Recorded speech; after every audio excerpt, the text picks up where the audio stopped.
Okay, we will call this regular council meeting for September 23rd to order. It's 3 p.m.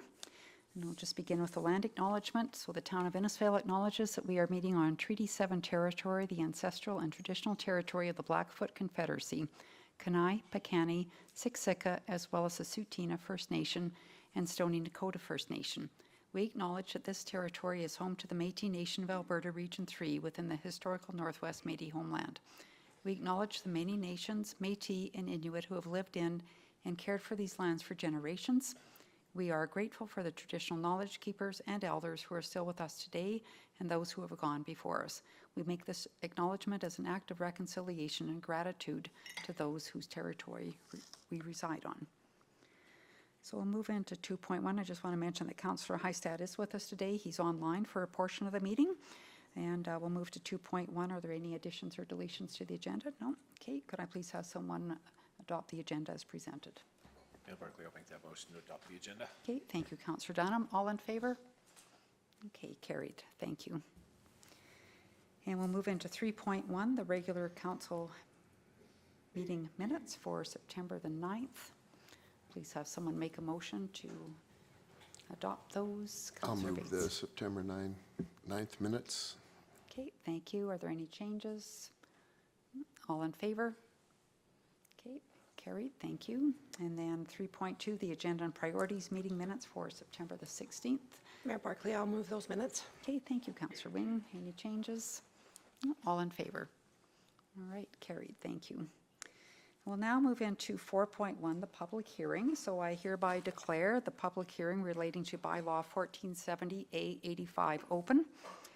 The order of this public hearing will be the introduction of the bylaw from administration. And after that is complete, I'll call to hear from anyone in support of the bylaw. And then we'll call to hear from anyone who is in opposition to the bylaw. So I'd like to welcome Pallavi to introduce this bylaw to us. Thank you. Good afternoon, Mayor and Council. We have come back with an application today with the purpose of amending the land use of the property at 5152 56th Street to rezone it from residential multifamily district R3 to residential single-family district R1B. The applicant desires to construct a single-family residence on the property, legally described as Plan 5141TR, Block 10, Lot 2, and civically described as 5152 56th Street. And the landowner has no interest in constructing a multi-unit dwelling on this property, which is currently zoned as R3 and does not allow for the construction of a new single-family dwelling, and only allows for those existing at the time of the land use bylaw when it was adopted to continue or renovate it within its existing footprint. As outlined in the MGA, municipalities are required to follow a notification procedure for land use amendments. Public hearing date notification with information about the amendment was published in the Albertan on September 3rd, 10th, and 17th on 2024. The notification was also listed in the town's website. The public hearing date notification was mailed to 37 landowners who were in proximity to the subject property, and the applicant was also notified via email the date, time, and place of the public hearing. With regards to the history of the property, this plan consolidated lots described in the screen to create the current property, which is approximately half an acre in size. The property was purchased by the current owner's family back in 1975, and the roll file to the property shows a single-family dwelling on the property dating before 1940, and its garage dating to 1977. The aerial image in this slide shows this. Principal dwelling, as shown, preceded the adoption of the land use bylaw by the town. The rezoning application we have today was made a month ago in August 2024 to amend land use district. For administrative review of this application, we have listed a number of considerations the council should be given when reviewing proposed amendments to the land use bylaw. In the next slide, we have the goals of the municipal development plan outlined. And with respect to the policies of the MDP, although detached housing will be dominant housing type, the town supports the provision of a wide range of housing types in order to meet the housing needs of all its citizens.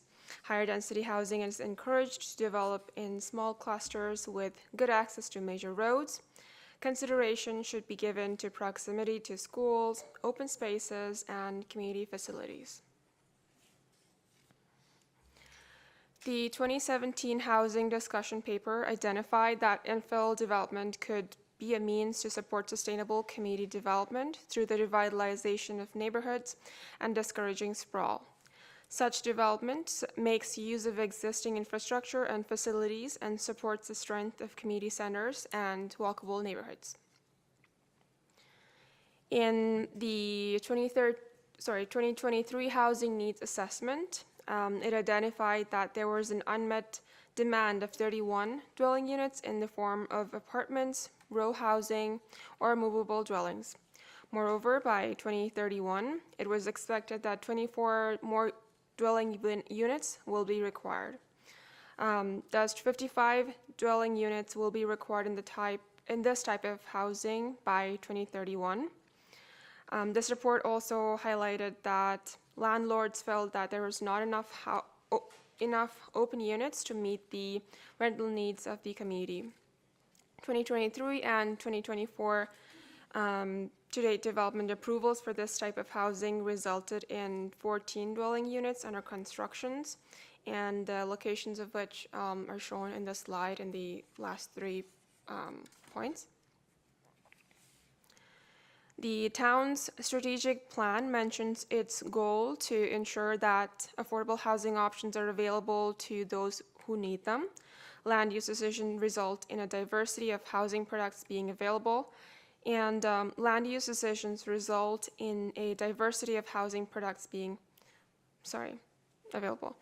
And again, age-friendly community action plan 2023-2025 was to encourage affordable and diverse housing options, which allow for aging in place and to ensure a diverse selection of housing options for all residents to age in place. The Housing Action Plan adopted also promotes and requires, mentions promote or require demolition, rehabilitation, or redevelopment of vacant and derelict properties.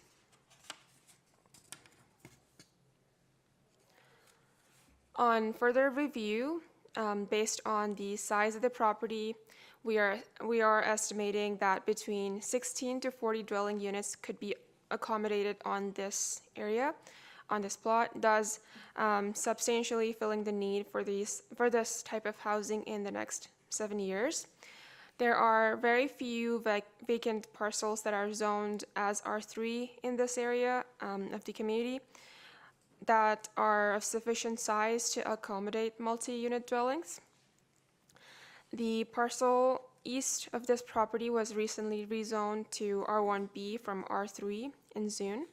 More neighboring parcels could experience a land use amendment application in the future should the zoning for this property be changed to accommodate a single detached dwelling as well. And the community has a very limited number of R3 zoned properties that are subdivided and serviced. Now, in summary, very few parcels in the community are zoned, subdivided, and serviced as R3 district. Removing this parcel from the R3 inventory means that a potential of 16 to 40 units are possibly removed that could fill the housing gap identified in the 2023 Housing Needs Assessment. MDP policy promotes the provision of a wide range of housing types. The 2017 housing discussion paper identified that infill development could be a means to support sustainable community development through the revitalization of neighborhoods and discouraging sprawl. The 2023 Housing Needs Assessment identified that there was an unmet demand of 31 dwelling units in the form of apartment, row housing, or movable dwellings. And by 2031, it was expected 24 more units will be required, and 55 dwelling units by 2031. And again, repeating that the landlords felt that there was not enough open units to meet the rental demands of the community. Development approval granted in June by the Municipal Planning Commission for the refurbishment of an apartment building at 5119 40th Street, and it is unknown when this refurbishment will be completed. And finally, we also currently have a vacancy rate of 0% for rentals at the moment. That concludes our presentation, Mayor and Council. Okay, thank you, Pallavi. So we'll move on to the next section. Is there anyone here who supports the bylaw and wishes to speak in favor of it?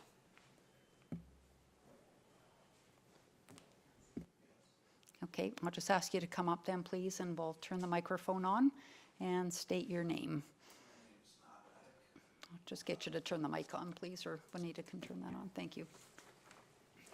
Can you state your name again, please, just because My the name's meeting- Matt Medic, and Thanks. I'm the owner of the property at 5152 56th Street. This property was owned from my father from 1975, and it's always been a single-family dwelling ever since we moved there when I was 9 years old. My wife and I were married there, and the property, even though it's zoned R3, will never be multifamily. So I was wanting it to be R1B, and then we could possibly remove the old structure since it's quite an old house. It was 50 years old from when it was renovated, and it's probably over 100 years old, the actual house. So in order for us to build a new house there, it has to be, I don't really want to renovate the old structure. And that's really all I got. Okay, well, thank you so much for coming forward today. Is there anyone else that would like to come forward in favor? Okay, come on up. Hi, I'm Matt's wife, Sheila Medic. I just wanted to say that I'm obviously in favor of the amending the current zoning from R3 to RB1. I just also wanted to respond to the admin summary on the size of the lot accommodating 16 to 40 units. Right now, there's quite a small house on the property with a driveway up the middle and the garage on the right. There's a beautiful green space on the back of that property that we would hope to just leave the way it is and keep as natural as possible. I don't know how they're going to accommodate 16 to 40 units on that property. Looking at the zoning map this morning, I just pulled up some R3 properties around or in Innisfil that I just wanted to bring to your attention, because I don't want there to be a housing crisis, but I think there's lots of other vacant places right now that we can consider. Northwest side of Dodds Lake at the end of Cedar Way, that is, there's nothing there at all other than vacant land.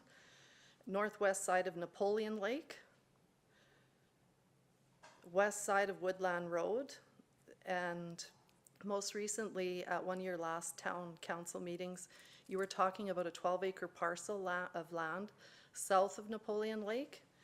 And there's also been a lot of talk about a large development on the north side of Dodds Lake. So I think maybe just to leave this single residential lot that we have, lot 22 alone, would be in our best interests. Recently, also on that same street, there's been 3 lots to the west side that have been rezoned, as well as on the east side that directly borders our lot as well. So we think it might be beneficial to also rezone the same as what those lots are rezoned, and try to have consistent zoning on that side of the street, and maybe encourage some newer builds that would enhance that neighborhood. That's about all I have to say. Thanks. Thank you. We'll put those down as opposed. It's not for. Is there anybody that's here in favor of the bylaw change that we're talking about today? Okay. If not, then I think we've had 2 people speak to the opposed to the bylaw. Well, favor of the new bylaw, yes, yes, yeah. So is there anybody else? No? Okay, all right, we'll close that portion. Is there anybody else here that opposes changing? Okay, if not, if there are any further comments from administration at this time? No? Okay, any further discussion, comments from council? No? Okay. So if not, I'll accept a motion, please, to close the public hearing. Mayor Barclay, I would move to close the public hearing. Okay, thank you. And all in favor? Okay, carried. And we will get to this later in the agenda. It's under 8.1. So in the meantime, we will move on to 5.1, request for decision on CAO report with CEO Becker. Thanks, Mayor Barclay. Hello, Council. Just to highlight one item out of the report and take your questions from there. Just want to highlight just the community safety and well-being plan. We know that's taken a little bit longer than anticipated. Administration did conduct a deep dive review with a consulting firm last week. We're expecting a detailed plan come before you at the end of October. Certainly, it's apologize to you for dragging this one on a little bit longer. We felt there's a few themes identified in the plan that should have been flushed out a little bit deeper, and we want to make sure it was a complete document before it comes to you. Okay, thank you. Does anybody have any questions for CEO Becker? No? Okay, well, please have someone make a motion that we accept his report as information. I so move that we accept the CAO's report for information. All right, thank you. All in favor? All right, carried, thanks. And then we'll move on to 5.2 and the council action control. And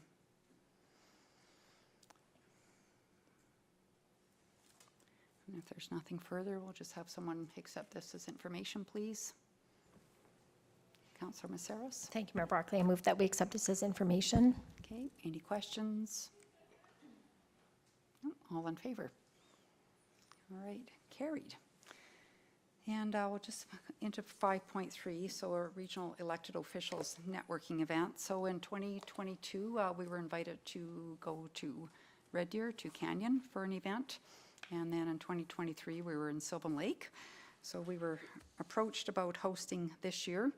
So I have connected with Field and Forge, and they would actually close the gastro pub for us, I believe, depending on the date. We're tentatively looking at November 13th, but in Red Deer, it was each municipality, of course, paid, where in Sylvan Lake, they did the event, a little different setup. It was at the Next Source Center with their own staff and their own facilities for hosting a meal, but I think we are looking at doing this, but the municipalities would have to pay for themselves to come. The cost will probably be, I'll say $50 to $50, say $45 to $50 for the meal, and plus 18% gratuity. So just want to make sure that, see if anybody's interested in hosting this in Innisfail. We probably also see if Field and Forge would do some beer education, talk about their brewing end of the business, and have a little bit of a night from it, and just kind of a fun night for elected officials in the region. So, anybody have any questions? If I'd like a motion, please, that we move forward and host this event. Councillor Maceros? Thank you, Mayor Barclay. I just missed whether you're suggesting, sorry, that we host this event. We pay for the individuals coming? No, we're not paying. No, Okay. everybody has to pay for themselves to come. Okay, thank you. I'd like to move that that Innisfail hosts the event. Okay. Any questions? So are we suggesting November 13th? Well, that'll depend on Field and Forge, but that's the date that we've put out there right now. So we just needed to confirm this at council today before we move forward. And at 5 o'clock probably, so. Okay, all in favor? All right, carried, thanks. So we will now move on to 6.1, and we have Napoleon and Dodds Lake Interpretive Trail Project. So I'll ask Director Kennedy to please take this forward. Cool. Thanks, Mayor and Council. So I do have Emma with Fuse Consulting online here virtually with us as well. Unfortunately, she was unable to attend due to some health issues, but hopefully she's feeling better enough to give us a little virtual walkthrough of the report itself. I'll just do a quick background that we did engage Fuse Consulting to assist us with the development of this interpretive sign plan for the Napoleon Dodds Lake area, as well in partnership with the Rotary Club. Fuse will, as part of this plan, develop interpretive signage with the goal of engaging visitors and educating them about the unique ecosystems and wildlife residing in the area. The interpretive signage will feature creative and engaging content brought to life by the interactive design and illustrations. The plan itself, I'll actually ask Emma to go through and just give us a brief overview of the report itself that they have developed. Absolutely. Thank you so much for having me today. And as you've mentioned, I'm sorry I wasn't able to join in person just due to some health issues, but I'm so glad I could join virtually. So as mentioned, my name is Emma Osford. I work with Fuse Consulting, which is a science communication consulting company based in Edmonton and with people, colleagues across Canada. So we work in creating interpretive signage, and we're thrilled when Town of Innisfail reached out to look at us helping and assisting in creating some interpretive signs for the Napoleon Lake region. So a couple things, the big objectives we looked at when creating this sign set was how to connect guests and visitors as well as locals with their local wetlands and see the importance of these wetlands not only within their own communities, but within the local plant and bird and wildlife communities as well. We were hoping to create really eye-catching imagery that's really place-based and specific to this specific region, which is so beautiful, and not feel like a generic sign set that you could see at any location you go to. We wanted to really help people appreciate and highlight the diversity of flora and fauna present within the area. There are many different wildlife species in the region, and they call this area home, and as well as songbirds and waterfowl. And we really wanted to help visitors learn a little bit more about these wetland neighbors, essentially. So we also hope to encourage interactivity and reflection. We want to help people think a little bit more deeply about these spaces that they see and how they can really interact and help to preserve them. And really wanted to connect with visitors of all ages. We know that these path systems are used by children and family to seniors alike, and really wanted to create something beautiful that could be engaged by all of these individuals. So, having a chance to come out to the property, we had a chance to talk with a number of people on council and staff, and we're able to come up with the ideas of what was really hoped to be accomplished, and came up with the anchor story that wetlands contribute to the health and well-being of the land, wildlife, and human communities. So, looking at these wetlands as places that are beneficial, but in many more ways than sort of the one or two that they're a home to waterfowl seems to be sort of the big idea. So how can we talk about more of the benefits that they provide to the communities? We utilized friendly organic shapes where there's little hands, little heads that come around these signs. We want to make sure to prevent any hits or cuts to the quarters to little ones who are running around and enjoying the space. We use place-based illustrations. So a lot of these illustrations, hopefully when you look at them, you see Napoleon Lake in them because they are referenced specifically from Napoleon Lake. And that hopefully will help viewers connect with their environment. And we really focused every sign on elements of the wetlands that improve the community, as well as we worked to feature a local bird species that you could encounter in the region to help people be a little bit more educated about their waterfowl and bird neighbors in the region, and for fun at life size, which is always really neat to see just how big these birds are.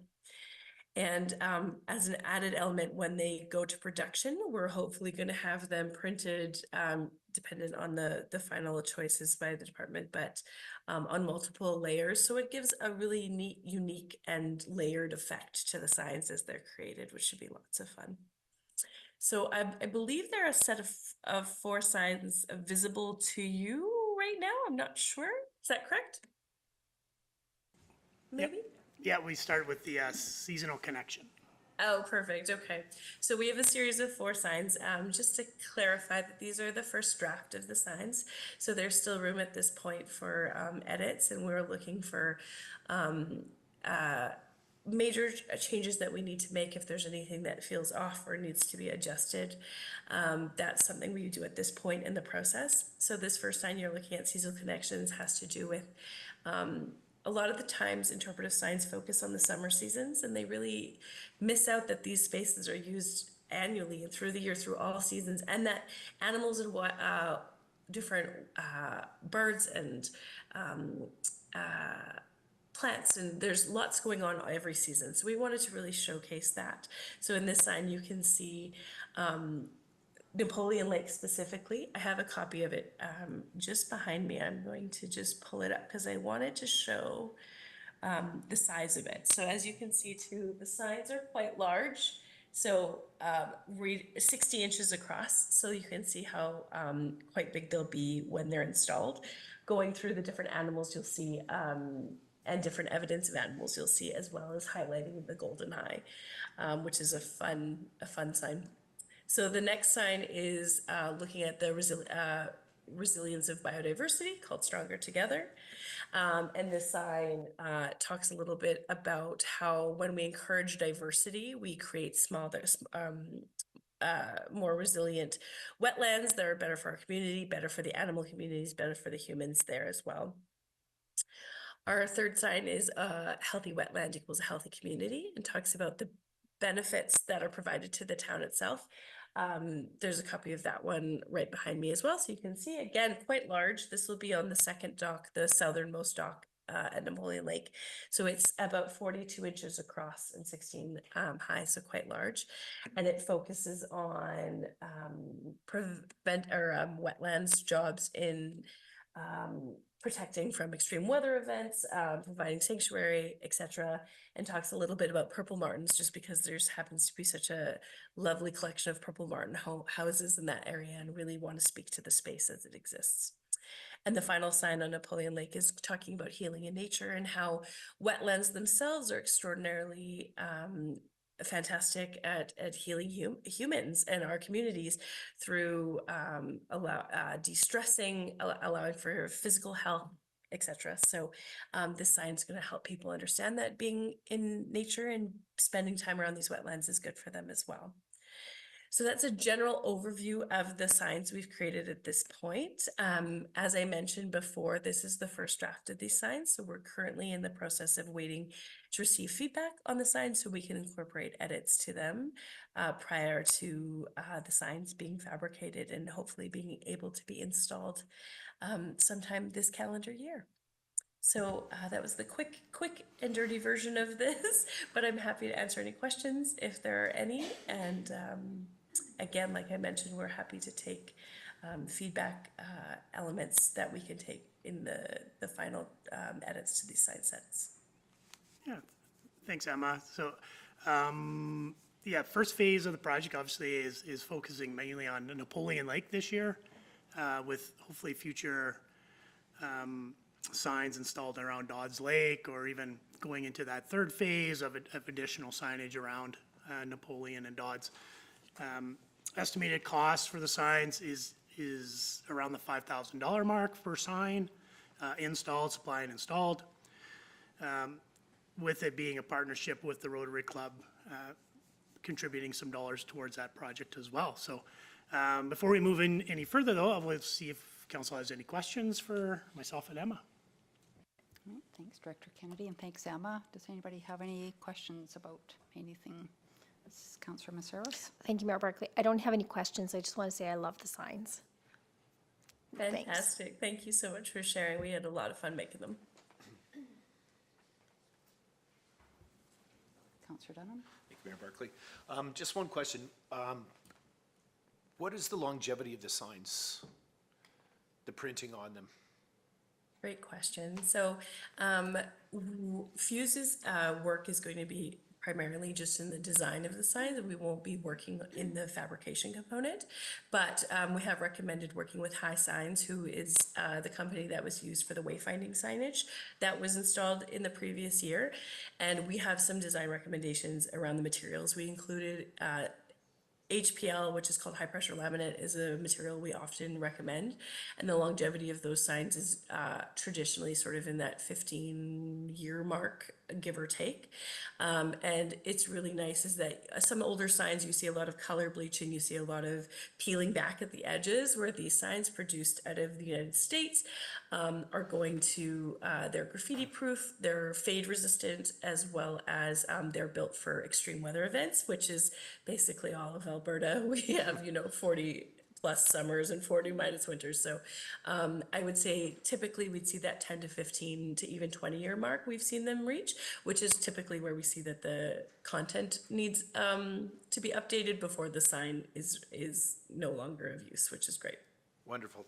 Thank you, Emma. And just a comment is that I agree with Councillor Mazeros. I'm quite fond of the signage. I enjoy birds, and one of my favorite games is Wingspan, which is all about the knowledge of birds and the biodiversity and where they're from. So I think this is a wonderful project, and I look forward to seeing it hopefully installed. So thank you.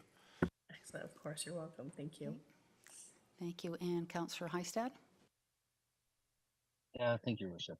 Just was wondering if there was an opportunity to, with the signage, if there's a way to track the number of people that are going through our trails and, observing the signs. Thanks. Great question. I'm not sure if I would be the right person to ask. I think that would be, there are a lot of groups we've worked with who've done studies to look at sort of the trail usage towards the, I've seen projects too that look at sort of recovering, what I want to say, following installation of the signs. You can do studies to sort of say, catch people coming off the trail and say, did you get a chance to see the signs, or doing observation work. But that would be sort of its own project on the end, but it might be something worthwhile if you want to look at the uptake of the information following the installation.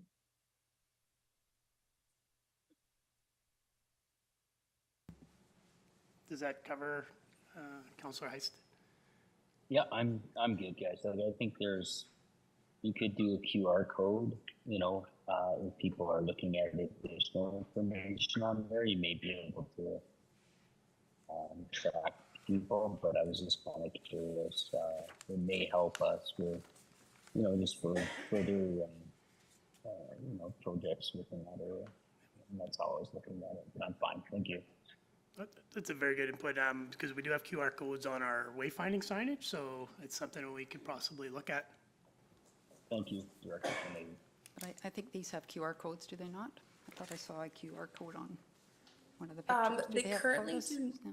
They currently do not, Okay. but they absolutely, at this point, we still have space for them to have them. So it was just a matter of if there were needed to be, where the QR code directs to. Okay. And then a couple of things to look at versus static versus dynamic, where if the QR code is going to change over time. But that's something at this point we absolutely can still add if there's a consensus around a need for them, and also where they would direct guests to. Okay, thanks. So Emma, in the report, the self-guided field trip package that would be done with schools and whatnot, how does that work? And is that an add-on, or is that something that comes with the signage, or? Yeah, that's a great question. So those we had listed as future opportunities. So opportunities that would be outside the scope of this current project, but potentials. So my background, my work is I ran the environmental education programs at the U of A Botanic Garden for over a decade. And so a lot of my colleagues and I work in environmental education and field trip creation and planning. So add-on that we see potential in this case specifically is the creation and design of a field trip package that would allow teachers and different field trip groups to have activities to do around Napoleon Lake, engage with the signs, have activities recommended to them. So this would be something that would be, it's a whole other project, but that's something we could use the signs that have already been created as sort of a jumping off point to allow teachers to give them everything they need, because getting outside can be really daunting for a lot of teachers, and sort of creating a self-directed packet that we could send to schools, or that you'd be able to send to school systems in the area to use is absolutely something we'd love to work on if the resources exist in the future. Okay, thanks. So Director Kennedy, so that plus the Audubon partnership opportunity, is that something that the town will be following up with to get further information? And I guess this is the opportunity for us to, if council's interested, that's why we wanted to bring it in draft to Okay. council. If it's something that you're interested in, we can definitely chat with Emma and bring forward kind of at that final adoption of it to what these include and what that cost may look like. yeah, or maybe this could be one portion, and then maybe the rest could be something in the Definitely, yeah, future. multi-phased. I didn't mean to put it into this. I just meant I wouldn't. I'd like us not to lose sight of those two opportunities. And Okay, yeah, definitely we could use it as a future phasing. We do want to come back to council in the new year, possibly next year, to talk about Dodds Lake, and then maybe these other partnerships as well. sure. Okay.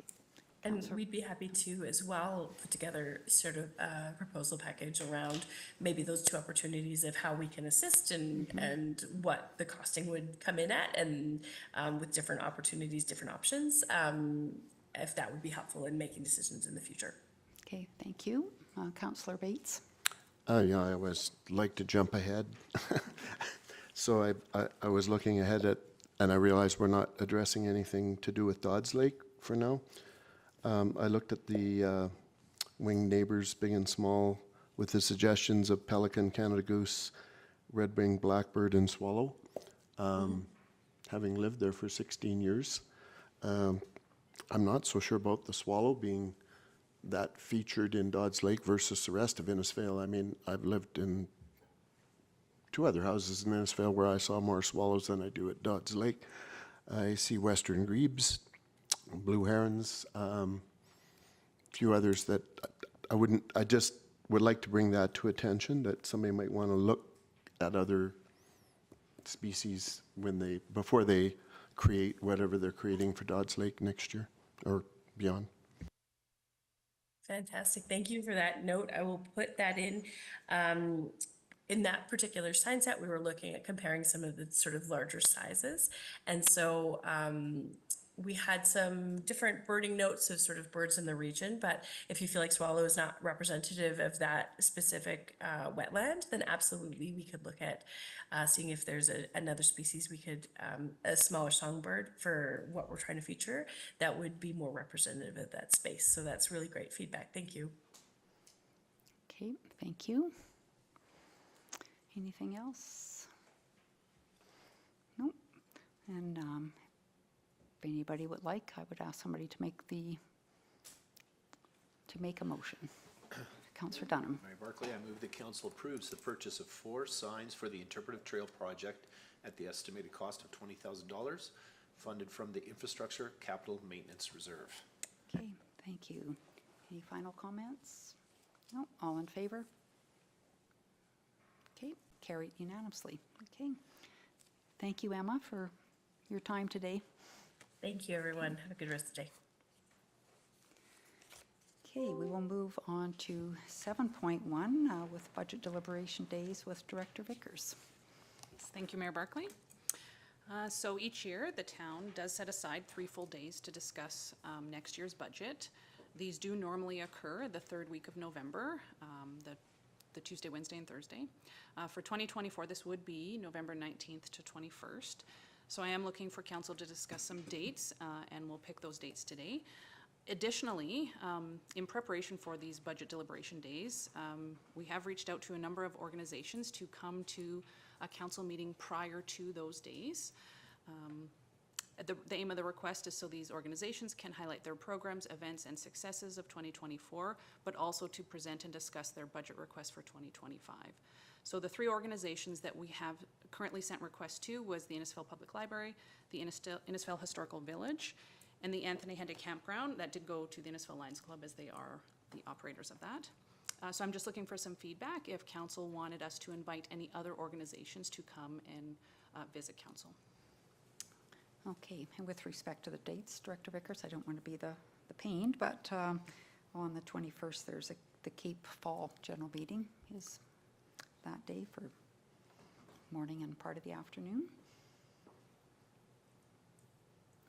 Would the Tuesday 19th, the 20th, and then the Friday the 22nd be sufficient? Yes. For me, anyway. What's up for me? Okay. Everybody okay? Okay. And are there any other organizations we would want to? Oh, Councillor Hystad.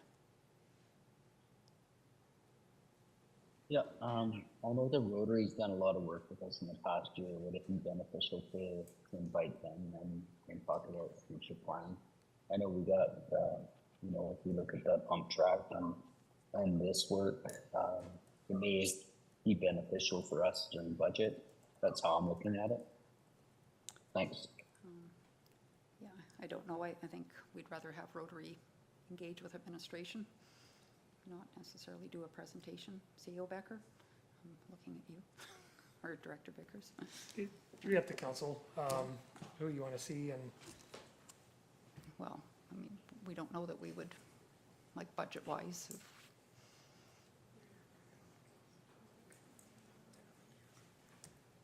it's up to council if you want to engage with service clubs during budget meeting or outside of that, that's up to council. Yeah, no, it's up to council. I'm going to vote no for that. Just don't think that's. So my opinion is I think opening it up with Rotary would open up a whole bunch. I mean, we have ownership and management responsibility for these other agencies. That's what distinguishes them. So not that I have any problem working with Rotary, but I think there is that distinction that I see.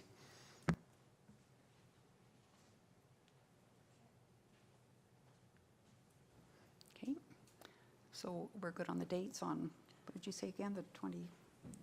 Mayor Barclay at November 19th, 20th, and 22nd. Okay. All right, could I please have somebody then make a motion that we approve those dates?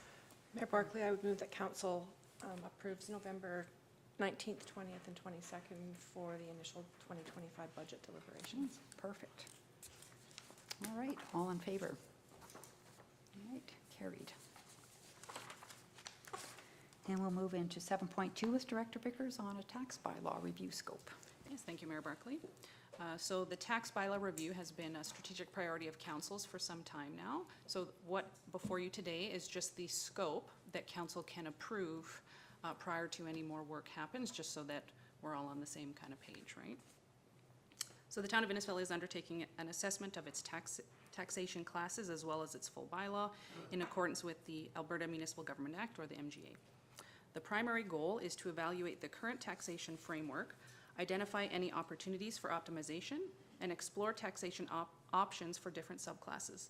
The project aims to ensure fairness, transparency, and efficiency in the town's tax system while encouraging sustainable development and economic growth. So the primary objectives will be to review the current taxation structure of the town of Innisfil as it relates to the property tax classes under the MGA, to assess how the taxation of different property classes aligns with the provisions of the MGA, to evaluate and recommend a new tax bylaw that will include taxation subclasses, including possible incentives or penalties to encourage development, to evaluate and recommend penalty amounts and payment terms, including how changes will impact current stakeholders, to provide a comparative analysis of similar municipalities' taxation approaches for vacant land, multifamily, and derelict properties, as well as to engage stakeholders, including the town's administration, council, and community members to gather input on potential changes. So the scope of work will include a review of our current taxation framework. So what we'll do is we'll conduct a detailed review of the current taxation structure in Innisfil, examining tax rates, classes, and assessment methods. And then we will analyze how the taxation policies align with the provisions that are set out in the MGA. Taxation options for different subclasses. So we will investigate current taxation policies for different subclasses in Innisfil and assess whether they are effective in promoting development.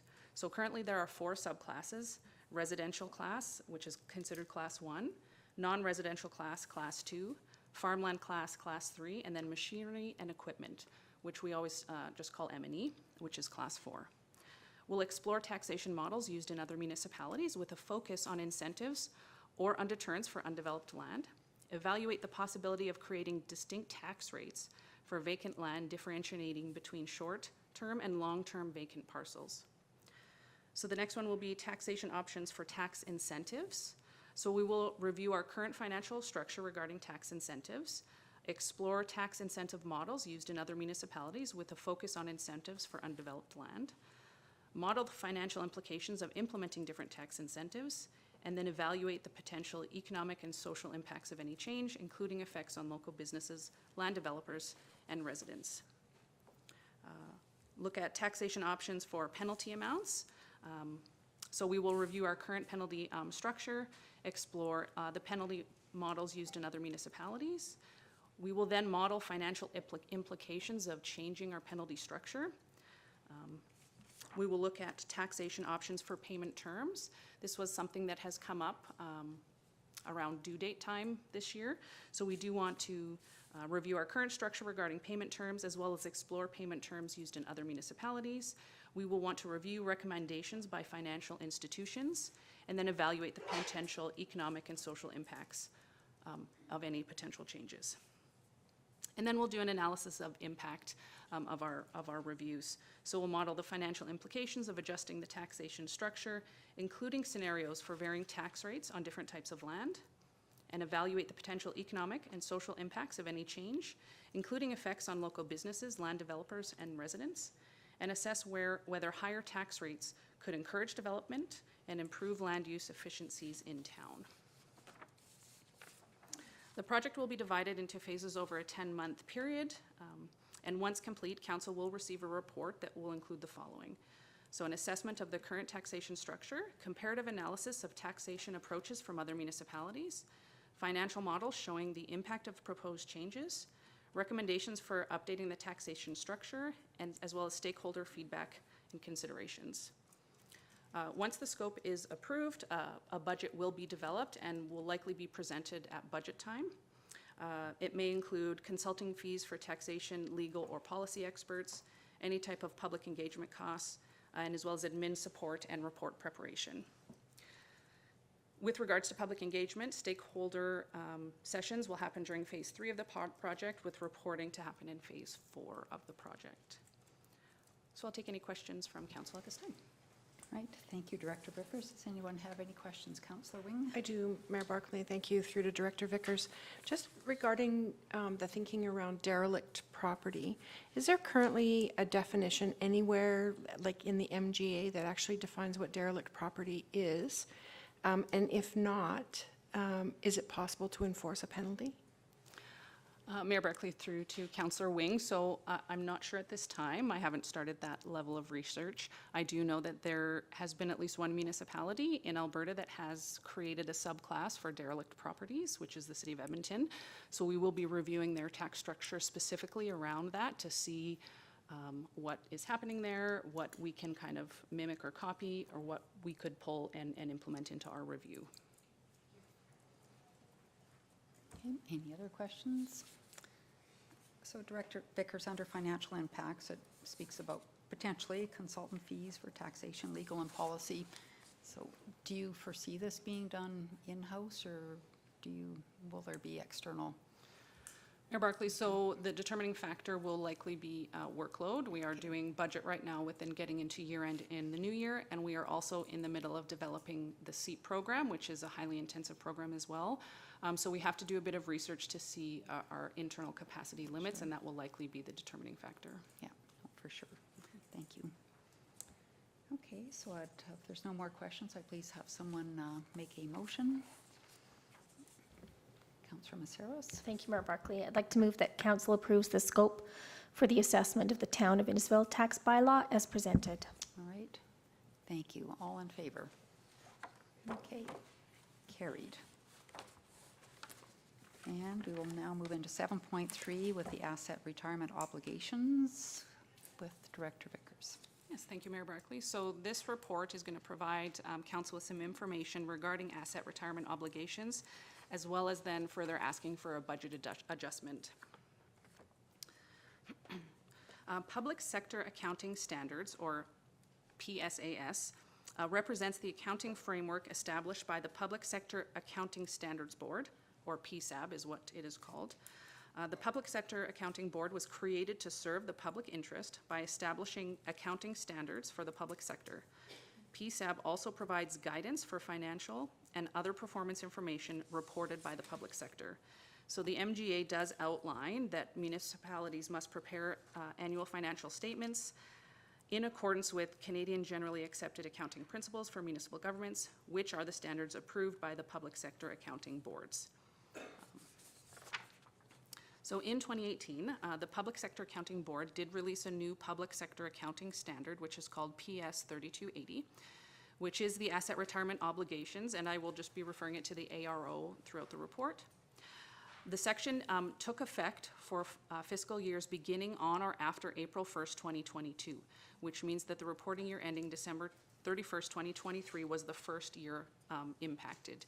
If anyone did remember when our auditor's BDO was here, just this last year, we had not completed any of the work on it, so they did kind of make council aware that that is a requirement that still has to come. The public application of section PS 3280 will relate to all public sector entities following public sector accounting standards. So this does include municipalities as well as the school boards and any other public entity that does have to follow PSABs. So an ARO is the legal obligation associated with the retirement of a tangible capital asset. AROs typically arise from agreements, contracts, legislation, or promises that impose a duty to incur costs for activities like dismantling, removing, restoring, or monitoring the asset at its site at its end of useful life. These obligations are recognized as liabilities in financial statements when specific criteria is met. So that criteria is, so there's a legal obligation to incur retirement costs in relation to a tangible capital asset. For example, if we have a building that has asbestos in it, there is legislation out there that tells us we have to remediate that asbestos a certain way when we have to do that. The past transaction or event giving rise to the liability has occurred. With respect to asbestos, the fact that it is in our building is that past transaction or event, right? So just for the fact that we purchased a building or we built a building that had it in there, that is the event that now makes it an ARO.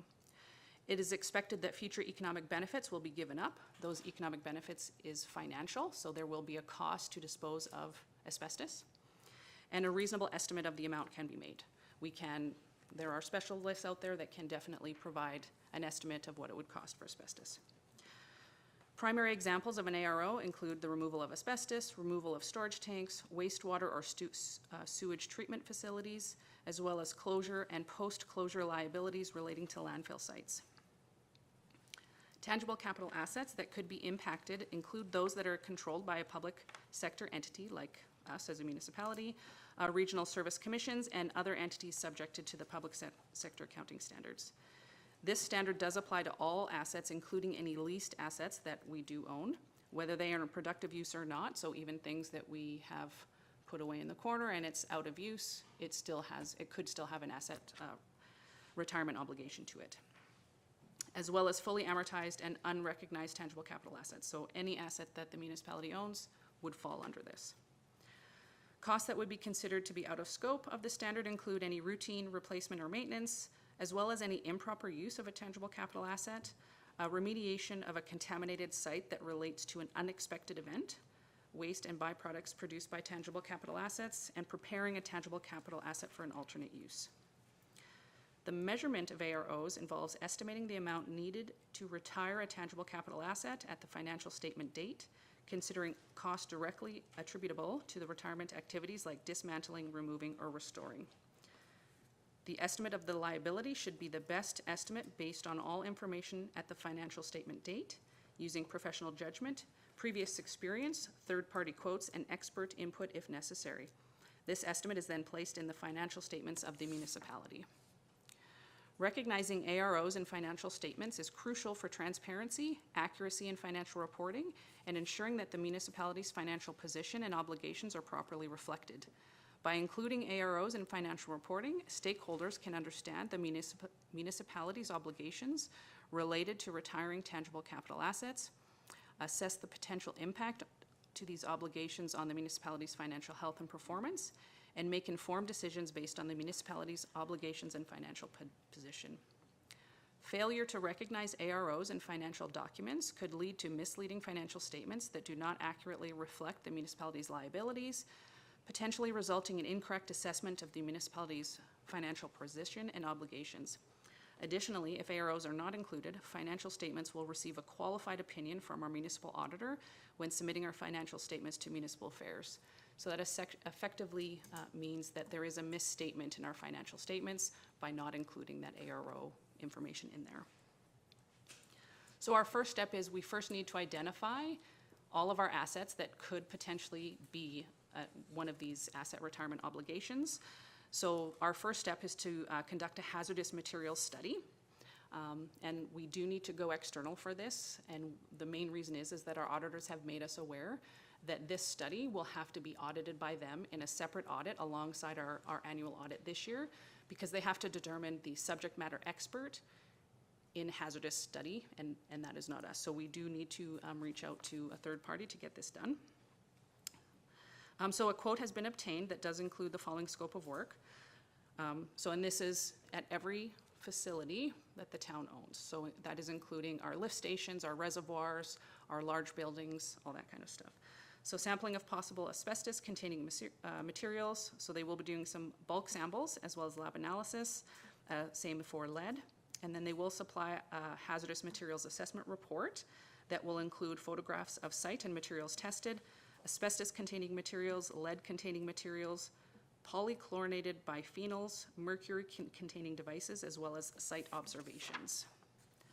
Total cost for all facilities is $24,855. Administration is recommending that this be funded from the operating reserve. So we do need to have the following accounts, have their budgets adjusted. We'll be running it out of our admin budget. There will be no effect on our contingency as it will remain at zero. Okay, thank you, Director Vickers. Can I please have someone make the motion?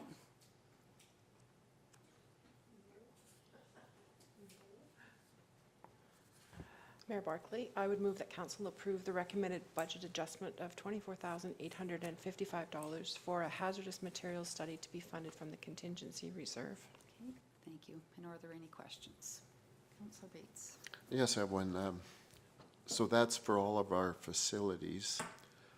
How do you how do we address underground pipes and Mayor Barclay. just, even, aprons and things like that that aren't part of the facility? There'd be, where does it stop? So Mayor Barclay through to Councillor Bates, we actually do have a list of hazardous pipes that we have, and our auditors have deemed that that list is accurate, and we are able to use that for all of our linear infrastructure. So we have the list for our linear infrastructure. This is just for our above-ground infrastructure. Okay, thank you. So I'm curious about landfills as well, all that have been closed. So Mayor Barclay, landfills is with a different accounting standard, so that Okay. is not covered in this accounting standard. Oh, okay, because I thought in here it said somewhere, something about landfills. Well, there is a specific accounting standard for landfills, and in Okay. speaking with our assessors, that's a no-go here. We're just looking at things like Okay. asbestos, mercury, if we had an X-ray machine, things like that. Okay. Okay, sounds good. Anybody else have any questions about this? Lot of work. All right, we have a motion, all in favor? All right, carried, thanks. So we will move on to 8.1, and second and third reading of Bylaw 1470A85. So welcome Paula B back up, please.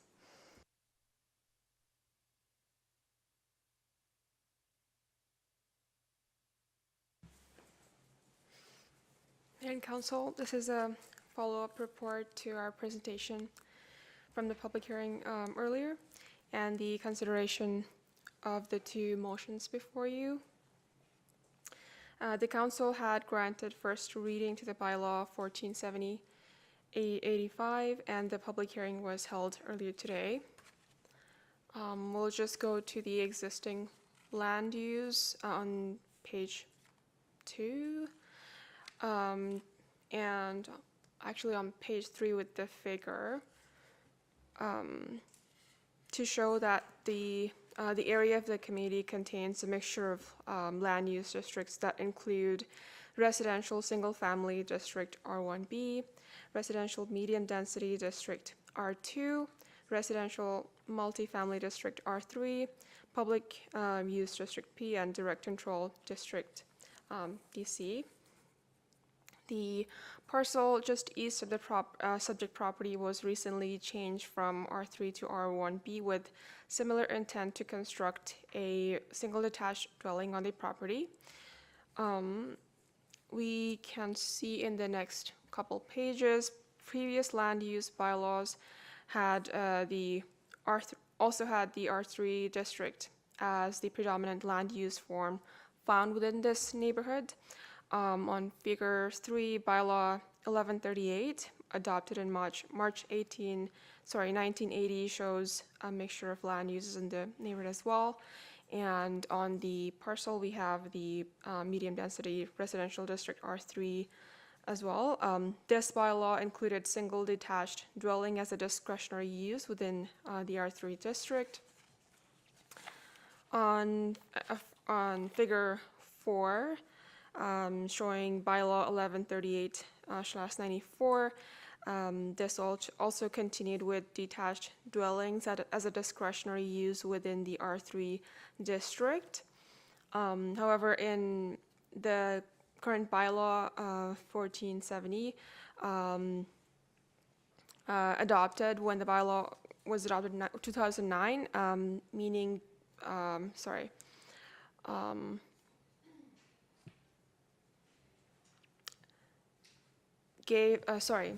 meant that there was no new single detached dwellings could be constructed with this new adoption of the bylaw, and a subsequent amendment allowed a single detached dwellings to be reconstructed if they were substantially destroyed.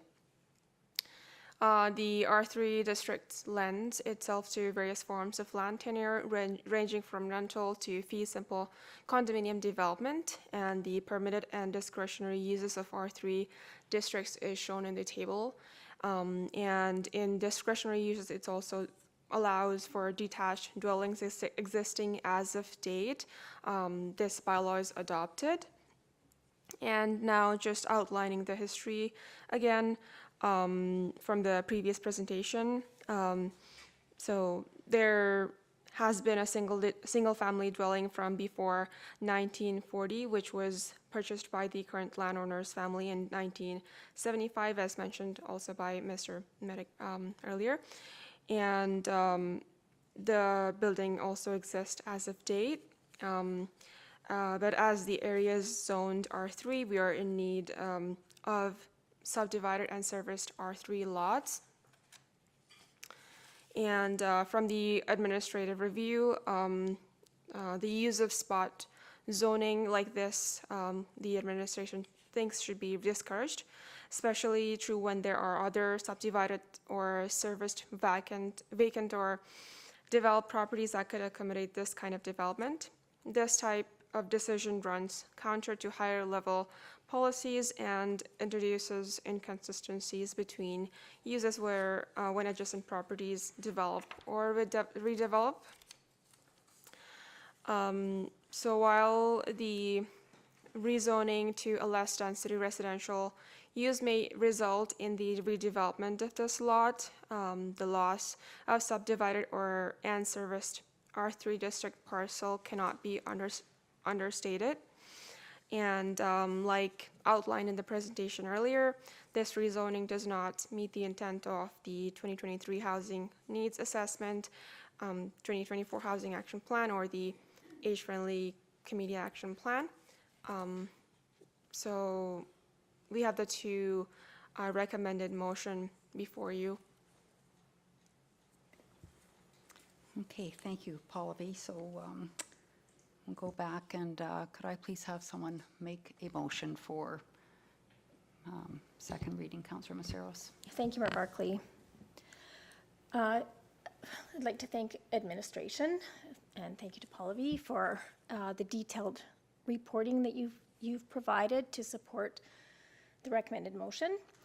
However, given that we, as a council, voted unanimously to support first reading, I would like to recommend that we revise the wording in the recommended motion to say that council does grant second reading to bylaw and that council does grant third reading to bylaw, etc. Okay, are you making the motion? Yes. Okay, just make the first motion then, please, Councillor Maceros. Okay. I'd like to move that council grants second reading to bylaw 1470-A85, being a bylaw to amend the land use zoning of a parcel legally described as Plan 5140 TR, Block 10, Lot 22, and civically described as 5152 56th Street, from residential multifamily district R3 to residential single family district R1B. Okay, thank you. Does anybody have any comments or questions? Councillor Dunham? I hope this is the appropriate time. It's wonderful that we have our housing assessment needs plan, et cetera, and that the main word that stuck out for me there could be a development of 14 to 30 units on it. However, we have the family sitting here who owns it, and it's owned it generationally, and they're saying that they have no plans to ever do that. So to me, why would we vote in favor of something for something that could potentially happen when they're saying it won't? I personally would much rather see us go the other direction and grant them the opportunity to redevelop their property as they see fit to improve the neighborhood. We did it for the property adjacent to it, and I can't imagine what we would see from the community if potentially down the road, or even if they did want to redevelop it to that units, the fight that we would have in that neighborhood to actually get that plan passed. So for me, I'm not in favor of this motion. You are in favor of this. Does not grant, yes, sorry. You're in favor of the motion that Councillor Maceros made? Yes, Okay. yes. Councillor Wing? Thank you, Mayor Barclay. Yes, I would speak in support of Councillor Mazzaro's motion. I'm a strong believer in plans. I think that we need always to have those plans and that direction that we want to head in, but I think that's the beauty of the process then, is to be able to look at individual instances to say, rightly or wrongly, we need to make a decision. So I don't believe this is a typical infill location. It is, there is not, I don't believe there's adequate frontage and parking from that street perspective. I don't believe that it would enhance or fit with the housing on the north side of 56th Street. The land would not be developed as a multifamily dwelling by this owner, so I think we would be forcing them to sell land that's been in their family for a long time, and there's not even really a guarantee that anyone else would want to buy it. This land is, I believe, designed for a single family, so I would be supporting Councillor Macero's motion. Okay, thank you. Councillor Bates? Yeah, I just basically want to say that usually I'm the one that adheres to all of the policies, and this one just, it didn't feel right to me. And that's unusual, that I go with just feelings, but it doesn't feel right to me to think that it would ever have 16 to 40 units. And I do use that street frequently, and would be quite concerned about the potential traffic and that sort of thing too. So I'm supporting the motion. Okay, thank you. And Councillor Hystad? Thanks, Your Worship. I support the motion. I think that our presenters presented very well on their petition itself, and that I do believe that area, similar to Councillor Bates, that's an area that has already traffic issues. Those are things that I would like to see us look at in the future, that I support this motion. Thank you. Okay, thank you. So I as well support Councillor Macero's motion, and feel that single family is a good fit here, and we have somebody that wants to do that. So as one of the people that came forward today said, we have lots of other options, but they're not building either, but but there are options, and we've got some other things coming up. So I'll just call for the vote. All in favor of Councillor Macero's motion? Okay, it's passed unanimously. And then I'll please have someone make the second motion. Councillor Bates. I'll move that council does grant third reading to bylaw 1478-85, being a bylaw to amend the land use zoning of a parcel legally described as Plan 5141 TR Block 10, Lot 22, and civically described as 5152 56th Street from residential multifamily District R3 to residential single-family District R1B. Okay, thank you. Any last comments? All in favor? Okay, unanimous. Thank you. Okay.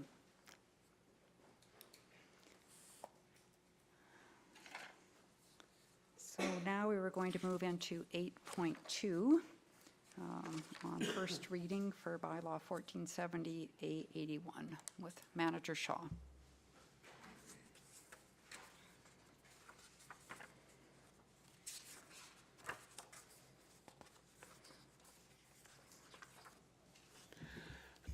Good afternoon, Mayor and Council. Today you have before you a bylaw which seeks to amend the land use zoning of Plan 182 and 2155, Block 85, Lot 14, just adjacent to 42nd Street. This is a property that the town has owned for quite a while. It's currently zoned as a highway commercial. We are seeking to have it be rezoned to a direct control district, which would then allow council to have authority over the type of development that would be included within this property. We are selecting the direct control because of the highway commercial district itself does not allow for some of these specific uses that we are anticipating to occur within this parcel. And as well, there are more direct development guidelines available to council for the particular parcel itself. So it's a 3-acre parcel, and as you can see in the document, it is highway commercial. It is surrounded by public use land, as well as residential and industrial on the south side across the street from 42nd Street. There have been quite a number of proposals over the years with respect to commercial type development, including both local as well as regional type of commercial uses. Just recently, staff have provided a concept which includes an apartment building on the east side, a gas bar on the west side, and a strip mall and mixed-use type of development. The area to the west of the arterial road that you see dividing the two properties, there could be a mixture of development. This is just a conceptual type of idea that we're presenting. We do have definite interest in the property on the east side of that arterial road for a residential apartment building on that site. So in order to be able to get this on the table, so to speak, we need first reading by council and an establishment of a public hearing date scheduled for, we are suggesting October 28th, 2024. Okay, thank you, Manager Shaw. Could I please have someone make the first motion?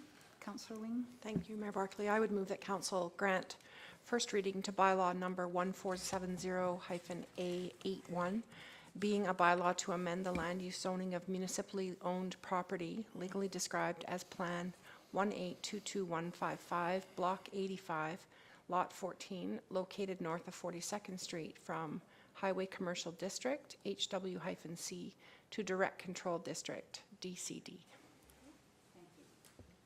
Thank you. Does anyone have any questions? No? All in favor? All right. Carried unanimously. Thank you. And then can I please have someone make the second motion for the date of the public hearing? Councillor Dunham. Mayor Barclay, I move that council establishes October 28th, 2024 as the date to hold a public hearing to receive input on bylaw number 1470-A81, beginning at 3 p.m. in the council chambers of the town of Innisfail office located at 4943 53rd Street, Innisfail, Alberta. All right. Thank you. Any questions? No? All in favor? All right. Carried. And we will move on to 8.2 with Manager Shaw. Mayor and council, you have another bylaw before you that is seeking first reading. And this is to amend the land use zoning of Plan 912-2022, Lot A. This is land immediately north of the property that you have just given first reading to. So this report provides you with the background on the proposed change to the land use zoning located south of Napoleon Lake to accommodate residential development. This property has been subject to a number of iterations for development concepts throughout the years.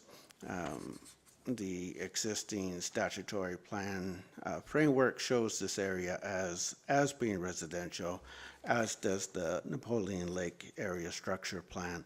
The land use bylaw shows it to be R1B, which is residential single-family district, and also R1C, which is residential single-family district, as well as public use in the area shown in green on page 91.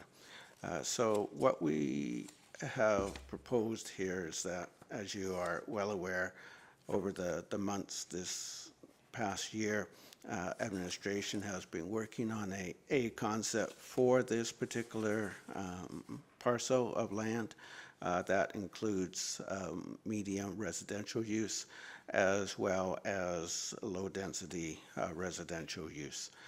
So we did have an open house earlier this month, and the report does identify the issues that were raised at that open house, people who were not in support of the concept plan, as well as people who were in support of the concept plan, and then the feedback on improvement with respect to the concept plan.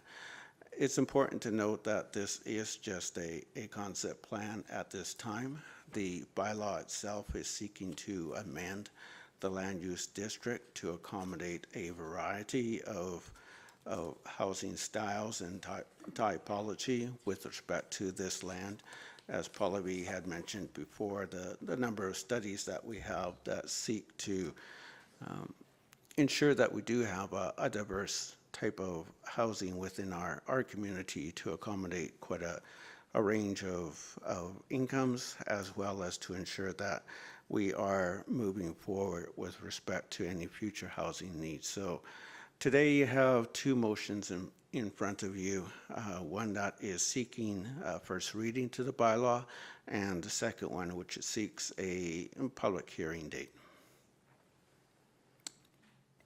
Thank you, Manager Shaw. So we'll, I guess we'll have a motion. I have a question for you about something, but does somebody want to read the first motion, please? Or Councillor Maceros? Thank you, Mayor Barclay. I move that council grant first reading to bylaw number, 1470-883, being a bylaw to amend the land use zoning of municipal property legally described as Plan 9122022, Lot A, from residential single-family R-1B to residential medium-density district R-2, and residential single-family district R-1B to residential multifamily district R-3, and residential single-family district R-1C to residential multifamily district R-3, and public use district P to residential multifamily district R3. Thanks. So question I have, Manager Shaw, and I haven't noticed this before in any discussions we've had around this, so the public use district to R3. So in the diagram, figure 2, there's a strip of public use that goes up the west side of this area. So I'm curious what happens, like we rezoned, like I didn't know that there was any public use in here, I guess, other than whatever might typically be there for the town, but my understanding is this was mostly residential, but now we're taking a public use piece and turning it into R3. So I guess it's one thing if the town controls this, it's another thing if this was sold off or a developer came along and said, oh, I'll take all that over. What happens to that public use space that we don't have anymore? And so, Mayor and Council, part of the design concept incorporates the use of that public use space for the townhouse development as well as the street. So we may look to find additional public use space elsewhere within the community, either through development of a public park or through the possibility of purchasing property elsewhere and designating that for public use. This particular property, although it's identified as public use, it is not reserve land. It is part of the existing parcel, which is, so there's a totally different process with respect if it was reserve land, but in this case, it is not reserve land. It's all part of the same parcel, only it was designated as public use, probably to serve as a buffer between any future type of land use activity in this area and Highway 54. Right. So I guess going a little bit further, I believe our master trail plan shows a trail connection coming down that way. Would that still be, that's still there, right? Because I think it was on top of the berm, if I recall. Okay. Yes, that is still incorporated as part of the design concept. Okay. And then I guess my other question is, like I said, I didn't notice this chunk of public use space before when we discussed this, but like, should we be reserving some of that or not? I guess you're saying not because you haven't recommended that, but, Yeah, so I think Manager Shaw has indicated the differentiation between municipal reserve land versus this public use zoning that sits on top of the properties. As part of the subdivision, we will have to address municipal reserve just the same as any private developer. Interestingly, when you look at this whole parcel, zoomed out even further than this, it's all a continuous parcel that wraps all the way over to Centennial Park. So as part of this subdivision, a good chunk of that will actually end up being designated municipal reserve, where right now it isn't actually formally designated in order for us to achieve the required land dedication. okay, so the public, sorry, keep asking about this, but so the public use part that we see in front of us, is that the only part that's changing to R3 or is it? Sorry, I guess. I'm on we needed a figure roll 2, up. Director Jenkins. Okay, I'm just gonna get the right screen here. Go to page 102. Yeah.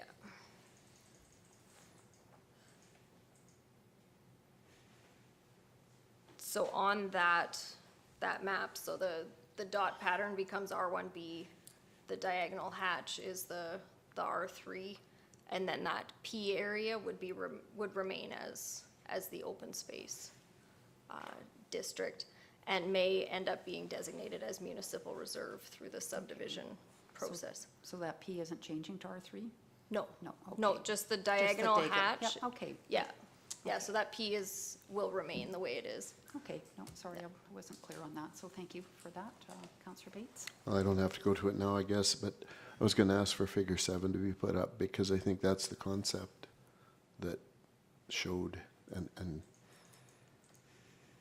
I just happened to have looked at it on my computer. Yeah, and shows the main, where that trail will come down the west side and that open space component reflected. Okay, thank you. So, Councillor Wing? Thank you. Thanks, Mayor Barclay. I'm just remembering our conversation around the housing that would be along the northern edge of this new development. So they would be houses facing out onto, I believe it's the 44th Street Crescent. And we had talked, they're in yellow on my diagram here. We had talked about them being single-family dwellings. Does this not then remove the ability to put single-family dwellings into that area with this zoning? Mayor and council, part of these lands were already zoned as R1B, allowing for single detached residential. And so the area right adjacent to 40th Street Crescent will continue to remain as R1B. So we would expect to see that you would have single detached residential being developed on this portion of the land. So in essence, it's like facing lake with respect to having existing single-family residential on the north side of 40th Street Crescent. And so we would have the same type of housing on the south side. Now, the individual lotting hasn't been defined at this point, but we would be looking at having the same type of housing. All right, thank you. Anything else? No? So we have a rather long motion on the floor. I'll ask all in favor. All right, carry unanimously, thank you. Then I'll please have someone read the second motion for the public hearing. Councillor Bates. I'll move that council establishes October 28th, 2024 as the date to hold a public hearing to receive input on bylaw number 1478-83, beginning at 3 p.m. in the council chambers of the town of Innisfail office located at 4943 53rd Street, Innisfail, Alberta. All right, thank you. All in favor? All right, carried. Thank you. Thank you, Manager Shaw.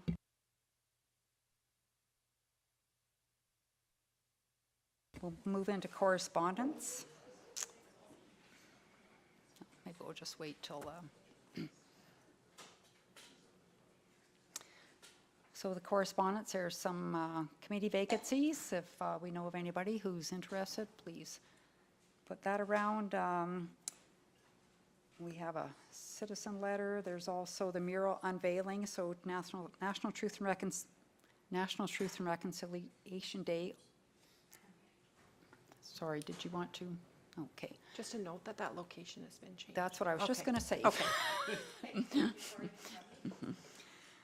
Anyway, number 3, this has been changed to the Legion for the event that was going to be, I believe, at the theater before that. And we have some minutes and whatever. So I'll just have somebody make a motion that we accept the correspondence and information. Councillor Dunham? Mayor Barclay will make that motion. Thank you. All in favor?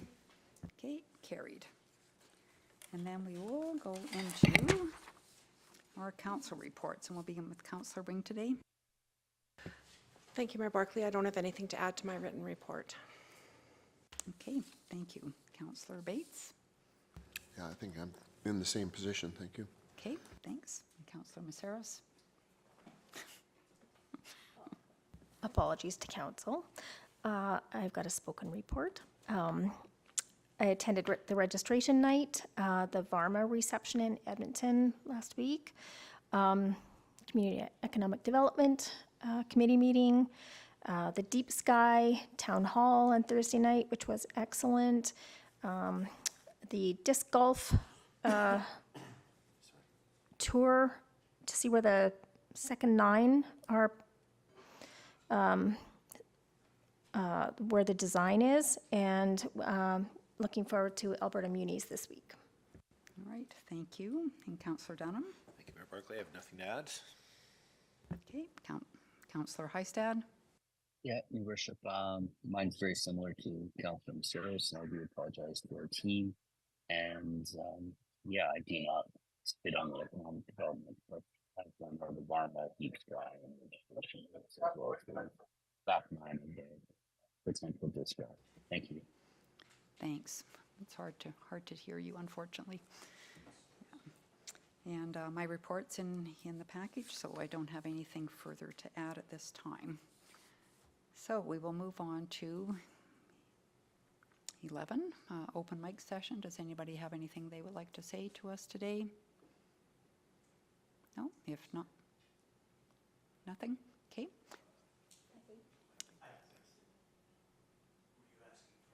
No, I just, if anybody wants to come up, and there's open mic right now, so if anybody in the gallery wants to come up, you're welcome to come up and say something to council if that's why you're here.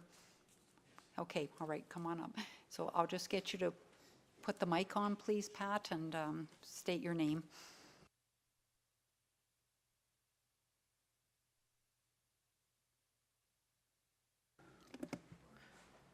My name is Patrick Gleason.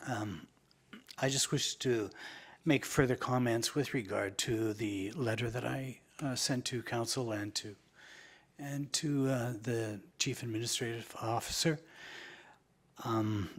This was with regard to proposed disc golf back 9, I guess it would be. And as mentioned in my letter, I guess what I'd like to just reinforce after being here is that we certainly have evidence of increased residential expansion. And so I would really like council to consider the extreme value of our existing green spaces and trails as they are now, and I think a need to preserve those trails and green spaces as much as possible, considering future expansion of our population, and that we have limited green spaces within Innisfail itself. I noticed with interest that you have an initiative to have interpretive signs, to certainly get the citizens of Innisfail more interested in our existing wetlands and our green space and the wildlife that we coexist with at this time. And that also that, excuse me, the importance that people have and chance to be interactive with the nature around us, that there's a chance that there may be interpretive tours and school tours, and basically a place where people can connect with green spaces and with our flora and fauna that we live with right now. So I'm just here to ask you to carefully consider that with regard to the plans for expansion of Innisfail.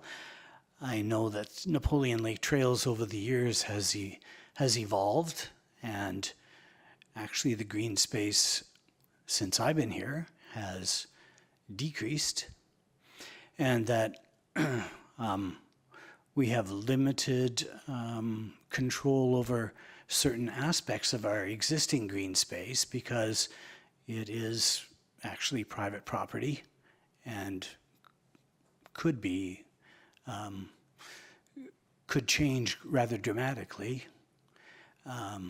in the future.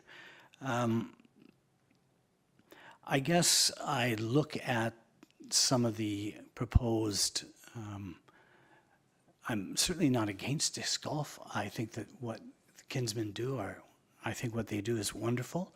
I think that, however, that we do need to entrench, so to speak, a certain proportion of green space within our community. I think that with our increased urban lifestyle, that it is critical that we really make those areas very, very important to the evolvement of our community. Thank you. Okay, thanks for coming today, Patrick. Thank you. Okay. Ron, did you have anything that you wanted to say today, or just hanging out indoors where it's nice and cool? Nothing to do with any of the meetings or anything we had lately. I'd just like to pass on publicly the Fall Festival was organized by an amazing group of volunteers. An amazing amount of people came out. And the Deep Sky presentations last week, I was very, very impressed by the company and the people that attended. Thank you.